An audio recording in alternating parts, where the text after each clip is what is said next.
संजय राठोड सध्या मतदान करण्यासाठी मतदान केंद्रावर दाखल झालेले आहेत। आपण थेट त्याच संदर्भातली ही दृश्य सध्या पाहतो आहोत।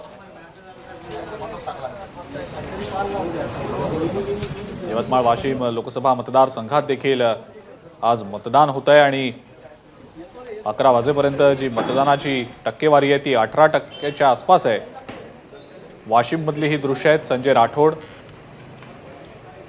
मतदान करण्यासाठी म्हणून दाखल झालेले आहेत।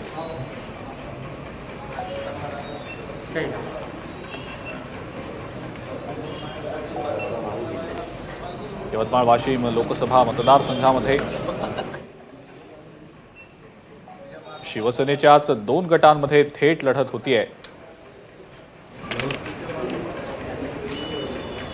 आणि महायुतीच्याच उमेदवाराचा विजय होणार असा विश्वास संजय राठोड यांनी व्यक्त केलेला होता।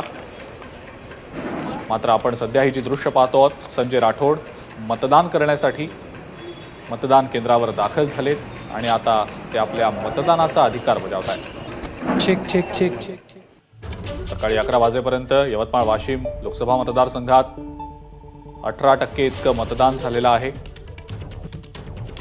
यवतमाळमधली ही दृश्य आपण पाहतो आहोत। संजय राठोड मतदान करतानाची दृश्य आहेत। यवतमाळ वाशिम मधून महायुतीच्याच उमेदवाराचा विजय होणार असा विश्वास संजय राठोड यांनी व्यक्त केलेला आहे। एबीपी माझा, उघडा डोळे बघा नीट।